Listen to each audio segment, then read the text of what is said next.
역사의 현장에 있던 사람들이라는 제목으로 함께 말씀 나눠보도록 하겠습니다.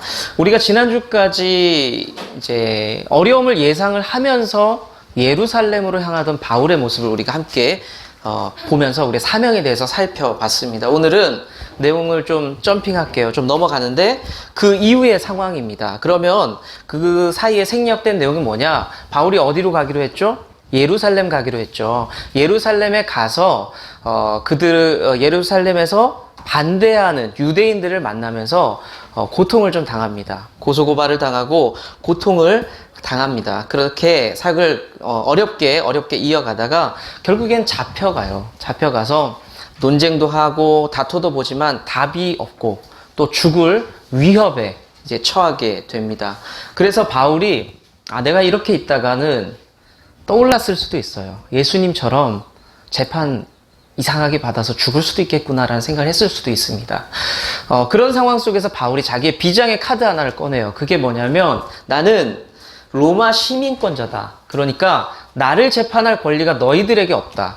나는 정식으로 재판받겠다라고 이야기를 합니다. 바울이 자기 권리를 주장하는 거죠. 정당한 자기 권리를 주장을 했습니다. 그렇게 이제 정식 재판을 받기 위해서 벨릭스라는 총독에게 이제 가게 되는데요. 가는 가운데서 살해 위협을 또 받게 됩니다. 살해 위협을. 이제 조용히 바울을 가는 길에 죽이려고 합니다. 그런데 그것을 미리 인지하고 몰래 잘 빼돌려서 벨릭스 총독에게 이제 가게 됩니다. 이제 정식 재판이 시작된다는 뜻이죠. 자, 오늘 본문은요. 그렇게 해서 정식 재판을 받기 위해서 총독 벨릭스 앞에 갔는데 그렇게 그냥 2년이 지나가 버려요. 이게 여러분들 한번 생각해 보세요. 재판을 받기 위해서 잠시 구류된다 그러나요? 잠시 감호 상태가 있는 거죠. 근데 그 기간이 재판이 안 끝나고 2년이 지나 버리게 됩니다. 참 힘든 시간이죠. 자, 오늘 본문의 내용이 바로 그 시간, 2년의 시간을 사실 다루고 있다고 보시면 되겠습니다. 바울은요, 많은 고소 고발을 받은 주인공입니다. 그런데 지금 혹시 가장 고민스러운 사람이 누굴까 생각해 보셨어요? 지금 가장 고민스러운 사람. 바울을 고발했어요. 고소했어요. 근데 2년 동안 판결이 안 나요. 누가 답답할까요? 유대인도 답답하겠죠? 그렇게 생각할 수 있죠? 바울도 답답할 수 있습니다. 그런데 고민된다는 것이 헷갈린다는 뜻으로 해석을 한다면 바울은요, 헷갈리지 않아요. 나는 죄가 없거든요. 유대인은요, 헷갈리지 않아요. 저놈은 죄인이거든요. 누가 고민스러울까요? 판사, 총독, 벨릭스가 지금 굉장히 어려운 상황입니다. 그러니까 2년 동안 그렇게 가둬두게 되죠. 오늘 2명의 총독이 나옵니다. 벨릭스가 첫 번째고요. 그 다음이 베스도라는 사람이 나오는데 그 두 사람을 보면서 우리 그리스도인의 모습이 언뜻 비쳐요. 우리가 예수님을 믿는다고 하지만 대충 믿는 것 같은 내 모습도 나오고요. 잘못 믿는 것 같은 내 모습도 나옵니다. 그 두 사람의 모습을 보면서 현대 그리스도인, 우리들의 모습을 이 안에서 좀 발견할 수 있기를 소망합니다. 첫 번째 보고 싶은 사람은 벨릭스 총독입니다. 제가 이름을 벨릭스 앞에 수식어를 이렇게 붙였어요. 같이 한번 읽어볼까요? 시작.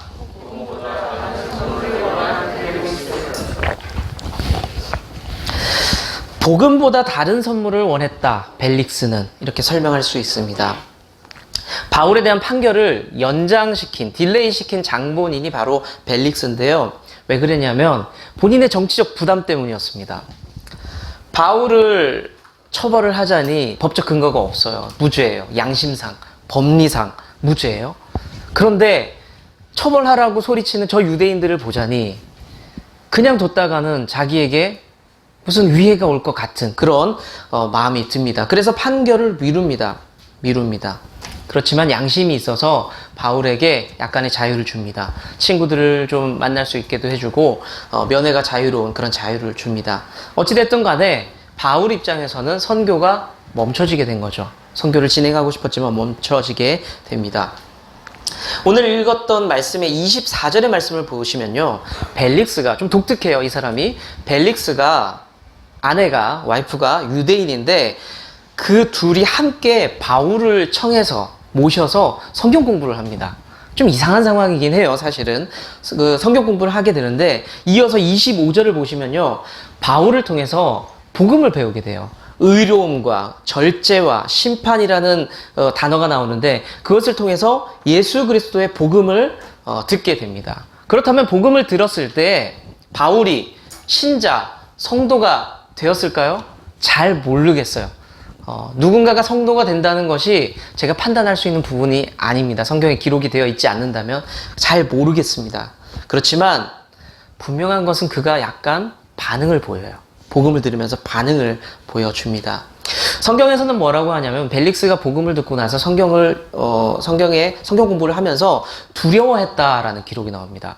아무 감흥이 없으면요, 기쁨도 두려움도 나타나지 않아요. 그런데 공부하면서 두려움이 나타나게 됩니다. 그런데 문제는요, 안타까운 것은 그 이상, 더 이상의 결단을 하지 못합니다. 벨릭스가 거기서 멈춰지게 되죠. 또 하나 벨릭스의 특이한 점이 뭐냐면 죄인 신분인 바울을 불러서 아내와 함께 성경 공부한 것도 특이했지만, 또 하나는 뭐냐면 그 성경 공부를 하는 와중에 바울에게 뇌물을 기대하게 됩니다. 이 사람은 도대체 뭐지라는 생각을 해요. 사실은 뇌물을 기대합니다. 바울에게는요, 바울을 추종하는 사람이 있고 후원하는 사람이 있고 교회들이 있었어요. 그러니까 벨릭스가 생각하기에는 이런 생각을 했습니다. 바울에게는 뭐가 있을 것 같다? 돈이 있을 것 같다라는 생각을 한 거죠. 돈이 있을 것 같다. 바울이 나가고 싶다면, 바울을 내보내고 싶다면 본인이 되었든 교회가 되었든 후원자들이 되었든 돈을 만들어서 뇌물을 줄 수 있지 않을까라는 생각을 하게 됩니다. 그래서 성경 공부를 구실로 계속해서 다음에 또 봅시다, 다음에 또 봅시다 라는 구실을 만들게 되죠. 결국에 바울은 어떻게 했을까요? 뇌물을 주지 않습니다. 시간이 그렇게 지나가고요, 벨릭스는 아무것도 얻지를 못하고 바울도 얻지를 못해요. 복음의 열매를 얻지를 못하고 그냥 그 시간이 지나가 버리게 됩니다. 신앙 공동체, 교회라는 곳에는요, 벨릭스와 같은 사람이 언제나 있을 수가 있습니다. 있을 수가 있습니다. 예수를 믿는지 안 믿는지 헷갈리는 사람이 있을 수가 있어요. 그리고 예수님 말고 다른 것을 원하는 사람들이 분명히 있을 수가 있습니다. 이것을 흔히 말하는 기복신앙이라고 얘기하죠. 내게 복을 주세요 라고 하는 기복신앙이라고 볼 수가 있습니다. 예수님 말고 교회를 다니다 보면 내가 뭔가 좋은 일이 생길 것 같아, 내가 이것을 얻을 수 있을 것 같아 라는 그 마음으로 신앙생활을 우리는 할 수가 있습니다. 방향이 다르죠. 이런 분들은요, 특징이 뭐냐면 예수님을 내 마음의 중심으로 두고 살아가지 못하기 때문에 자기 기준대로 살아갑니다. 신앙생활을 하고 있지만 내 마음대로 살아가요. 내가 그것을 얻기 위해서 이곳에 있지만, 예수님 앞에 있지만 내 뜻과 내 마음이 있기 때문에 그대로 살아가는 특징을 보여주게 됩니다. 수년 동안 성경 공부해도 바뀌지 않아요. 이런 얘기 하면요, 열이면 9은 뜨끔뜨끔해요. 우리는 왜냐하면 그런 모습이 다 있기 때문에 그렇다는 거죠. 공부해요, 예배해요, 기도해요, 바뀌지 않습니다. 신앙적인 결단도 보이지 않고요, 반응도 하지 않습니다. 벨릭스처럼 약간의 감동은 올 수 있어요. 우리가 교회 오래 다니다 보면은 때때로 약간의 감동이 있을 수 있지만, 근데 벨릭스처럼 그냥 지나가 버리는 경우가 있습니다. 그 시간은 허투루 그냥 보내버리는 거죠. 저는 이렇게 생각합니다. 시간과 그 기회가 너무너무 안타깝다. 물론 이 부분이 다 부정적이진 않습니다. 이렇게 지나가는 시간조차도 하나님의 큰 계획 안에 저는 과정 가운데 저는 있을 수 있다고 믿거든요. 그래서 이 부분이 그냥 버리는 시간이라고 볼 수 없지만, 우리가 한 가지 기억해야 될 것, 우리는 그 과정 속에 있을 수 있다. 그러면서 끈질기게 주님께 붙어 있고 그 은혜를 구할 수 있는 저와 여러분들 될 수 있기를 축복합니다. 네. 사랑하는 성도님들과 제가 벨릭스와 같은 삶이 되지 않기를 저는 원합니다. 바울과 같이 함께 2년간 성경 공부했어요. 그 위대한 바울 선생님과 함께 2년을 신앙생활을 했다니까요. 근데 안 변해요. 그렇죠? 또 하나 볼까요? 예수님의 제자들 약 뭐 상황에 따라 다르지만 3년여를 예수님의 제자로 살아왔던 사람들이 안 변했잖아요. 그 상황 속에서 안 변했잖아요. 우리한테는요, 이 모습을 보면서 좀 씁쓸함을 느끼면서 거룩한 욕심이 좀 있어야 돼요. 어떤 욕심이냐면, 우리가 이 찬양 많이들 아시는데, 나 무엇과도 주님을 바꾸지 않으리, 다른 어떤 은혜 구하지 않으리. 이 신앙의 고백이 좀 필요해요. 세상의 복들을 나한테 막 갖다 붙이면서 주님 이것도 주세요, 저것도 주세요가 아니라, 하나님, 내가 예수님만이 나의 복이라고 믿습니다. 예수님과 더 가까워지는 그 복을 제게 내려 주십시오라고 고백할 수 있는 그 거룩한 욕심, 우리 모두에게 있기를 축복합니다. 우리가 다른 것을 찾고 뇌물을 원했던 벨릭스처럼 우리가 다른 것을 자꾸만 구할 때, 여러분들 제가 이런 말씀을 드렸죠. 벨릭스가 다른 것을, 성경 공부하면서도 뇌물을 원했다, 바울에게. 좀 이상하다는 말씀을 드렸죠. 우리 믿음이 하나님과 가까워지길 원하고 예수님과 더 가까워지길 원하는 그 마음이 아니라 다른 것을 최우선으로, 우리가 예수님 믿으면서 좀 물질을 구할 수도 있죠. 건강해지기를 기도할 수 있어요. 내 자녀가 잘 되길 기도할 수 있어요. 근데 그것이 예수님보다 가까워지는 것보다 더 위에 있다면 그것은 벨릭스가 뇌물을 구했던 것처럼 정말로 이상한 신앙이라는 것을 여러분들 인지하고 있으시기를 바랍니다. 제가 또 오늘 흥분했습니다. 두 번째 볼까요? 두 번째 사람은요, 베스도입니다. 제가 베스도를 이렇게 설명을 붙여봤습니다. 읽어볼까요? 시작. 베스도는요, 좋은 사람이 맞아요. 근데 아쉽게도 영적이지를 못했습니다. 그렇게 2년이 지나갑니다. 임기가 됐던 것 같아요. 총독이 바뀌게 되죠.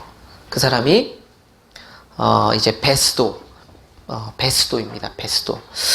벨릭스에게는, 그 말은요, 벨릭스에게는 기회가 지나갔다는 겁니다. 기회가 그렇게 지나가게 됩니다. 베스도가 역사적으로는요, 평가가 좋은 사람입니다. 강직하고 좋은 정치가고 그런 능력을 인정받았던 것으로 역사적으로는 흔적이 남아 있습니다. 자, 그 예로 성경에도 이렇게 기록이 되어 있습니다. 1절을 보시면요, 우리가 읽어봤는데, 부임한 후에 3일 만에 예루살렘을 찾아가고 그 지역의 지주들을 만나고 사람들과 면담하면서 부지런히 자기 정치적인 행보들을 하게 됩니다. 자기가 마땅히 해야 될 일들을 하게 되죠. 좀만 쉬었다 하자가 아니라 부지런히 사람들을 만나고 사명을 감당하는 모습을 보여줍니다. 그런데 새로 부임한 베스도에게 업무를 인수인 게 맞고 주변을 쭉 살피는데 불편한 게 하나가 딱 보여요. 뭘까요? 쟨 뭐지? 라는 게 하나 보입니다. 그게 바로 사도 바울이었죠. 사도 바울에 대한 기록들을 살펴봤을 겁니다. 고민했겠죠. 베스도도 고민했을 겁니다. 저 사람은 어떻게 할 것인가. 근데 그 고민이 더해집니다. 왜냐하면 좀 잠잠해지나 싶었던 유대인들이 또 쫓아와서 총독이 바뀌었으니까 저 사람을 내달라, 우리가 재판하게 해달라 라고 소리칩니다. 죽이게 해달라고 이야기를 하죠. 그런데 베스도가 아까 말씀드렸죠. 강직하고 원칙주의자예요. 딱 잘라버립니다. 정식 절차를 밟아서 고소하고 재판을 한 다음에 하겠다. 사람들 눈치를 보지 않는 원칙주의자였습니다. 옳아 보이죠? 느낌 어떠세요? 죄 없는 바울을 지켜줄 것 같은 느낌이 오지 않습니까? 그런데요, 뒷부분을 보면은 역시나 베스도도 정치가구나라는 생각을 하게 됩니다. 유대인들의 요구가 너무너무 거세니까 그걸 거부하지를 못해요, 다. 그 정치적 압박이라는 거 분명히 있잖아요. 그러니까 거부하지 못해서 두루뭉술하게 바울에게 물어봅니다. 뭐라고 하냐면, 야, 너 예루살렘 저 사람들한테 가서 재판 받을 수 있겠냐라고 바울에게 아주 불리한 상황을 제시를 합니다. 강직했고요, 성실했고 자기 주관이 분명한 사람이었습니다. 그런데 어쩔 수 없는 그런 상황 속에서 베스도는요, 무너져요.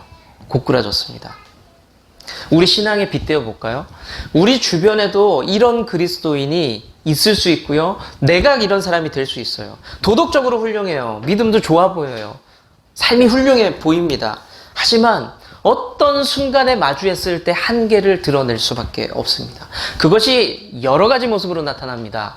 생업의 문제로 나타날 때도 있고, 가족 간의 관계의 문제, 사람들과의 문제, 어떤 내 유익의 문제, 내 생각과 가치관의 문제와 부딪히고 갈등을 일으킬 때에 적당히 신앙과 타협을 하는 모습을 우리는 보여주게 됩니다.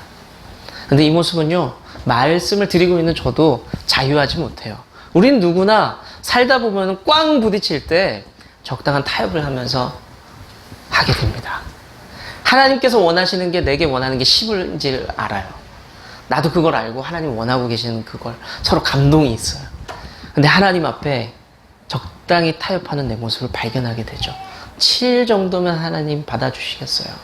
그래도 이만하면 내가 성장했지 않습니까? 라고 이야기합니다. 그런데 하나님께서 어느 타이밍이 되잖아요. 단호하게 말씀하셔요. 아니, 나는 10을 원한다라고 말씀하세요. 그때는 내 것을 포기하고 나를 희생하면서 예수님을 위해서 헌신할 수 있는 저와 여러분들 될 수 있기를 축복합니다. 제가 몇 번을 말씀드렸었어요. 저는 고등학교 때 예수님을 믿고 나서 열심히 믿었는데 하나님께서 목회자로서의 부르심에 감동을 주셨을 때에 저에겐 10을 요구하신 거예요. 다 달라는 거예요. 네 꿈과 희망을 다 달라. 네가 다른 직업을 택해서 집안을 일으키고 싶었지? 내려놓고 다 달라. 적당히 타협했어요. 사역을 하겠습니다. 하지만 다른 직장 가지고 사역하면 안 되겠습니까? 근데 하나님이 원하시는 감동은 그게 아니었다는 걸 깨닫는 순간 다 내려놓고 하나님 드리겠습니다라고 결단을 했다는 거죠. 한 번의 드림의 문제가 아니에요. 매 순간마다 우리의 삶은 그렇게 도전을 받고 있습니다. 어떻게 할래? 하나님 물어보신다는 거죠. 좋은 사람을 넘어서 우리가 되어야 될 게 뭐냐? 좋은 사람은 당연히 돼야 돼요. 사랑하는 성도님들, 여러분도 좋은 사람이 되십시오. 오늘 봤던 그 베스도처럼 강직하고 분명히 자기 일에 성실하고 주관이 있는 사람이 되십시오. 하지만 우리에게 도전하는 하나님의 마음은 뭐냐면 그것을 넘어서 올바른 신앙인이 되라라고 우리에게 권면하고 있다는 것입니다. 우린 때때로 좋은 사람을 포기해야 할 수도 있습니다. 내 것을 포기해야 할 때도 있습니다. 하지만 그것을 포기하더라도 예수님의 가치를 붙잡을 수 있는 하나님의 사람 될 것을 결단할 수 있는 저와 여러분들 될 수 있기를 축복합니다. 네, 말씀을 이제 한번 정리를 해보겠습니다. 저는 오늘 두 총독의 모습을 통해서 두 부류의 신앙생활을 한번 빗대어 봤습니다. 첫 번째는 벨릭스를 봤다는 거예요. 벨릭스 하면 딱 떠올려야 될 게 뇌물 떠올리셔야 돼요. 그러면 내 삶 가운데서 신앙생활에서 뭔가를 다른 걸 원하면서 신앙생활을 하진 않았을까? 뭔가 다른 것을 구하면서 신앙생활을 하지 않았을까? 그런 생각을 해볼 수 있어야 됩니다. 두 번째는 베스도를 보면서 강직했지만 결국엔 세상의 거친 파도 속에서 무너지는 모습. 좋은 사람이었지만 영적인 가치를 붙잡지 못했던 모습을 우리는 볼 수 있습니다. 이 말씀을 드리면서요, 저는 누군가를, 여러분들을 탓하거나 비난하기 위해서 이 말씀을 나눈 게 아닙니다. 우리 모두가, 저를 포함한 우리 모두가 이런 모습을 가지고 있습니다. 그렇지만 오늘 말씀을 통해서 다시 한번 점검해 보자는 거예요. 점검해 보자는 거. 우리는 혹시나 신앙생활을 하면서 적당히 이용하는 기복주의자가 아니었나. 복 주십시오. 좀 잘 믿을 테니까 복 주십시오.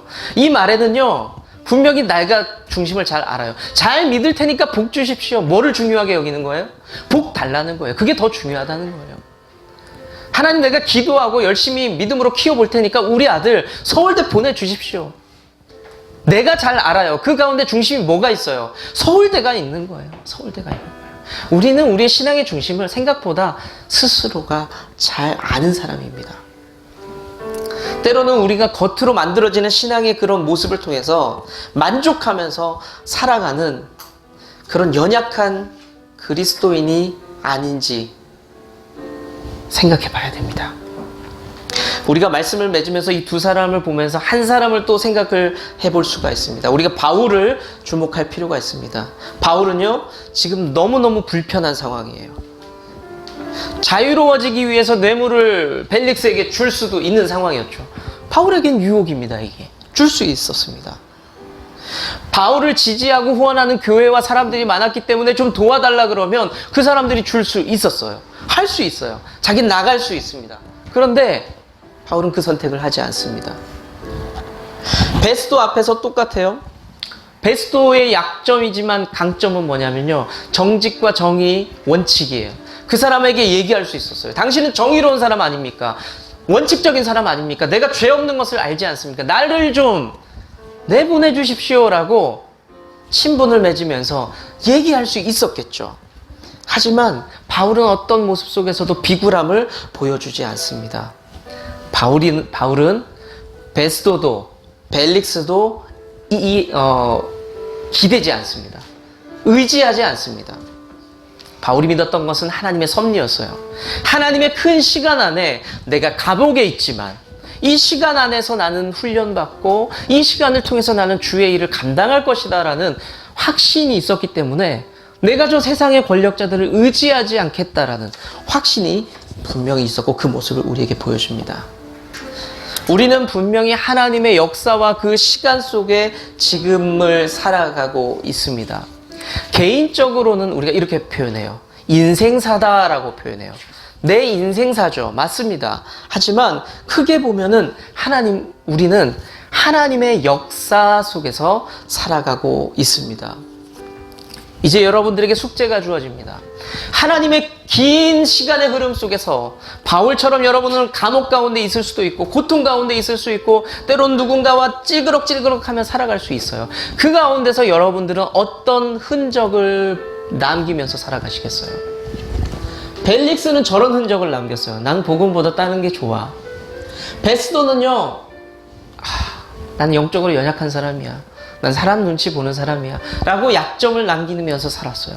바울은요, 그러함에도 불구하고 난 하나님의 역사 안에 살아갈 거야, 내가 하나님만 신뢰할 거야 라고 처세를 부리지 않았어요. 자기 수완을 부리지 않고 그렇게 살아가는 모습을 우리에게 분명히 보여주고 있습니다. 이 모습이 바로 그리스도인이고 제자입니다.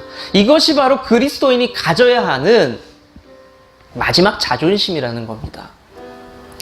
우리가 주님 다시 오시는 그날까지 이 영적인 자존심을 지켜가면서 세상 의지하지 않고 하나님 의지하면서 하나님의 시간이야, 하나님의 때야 라고 믿으며 믿음 잘 지키며 살아갈 수 있는 여러분들의 삶이 될 수 있기를 축복합니다. 주님은 나무, 당신은 가지니 사랑의 열매 맺기에 축복해요.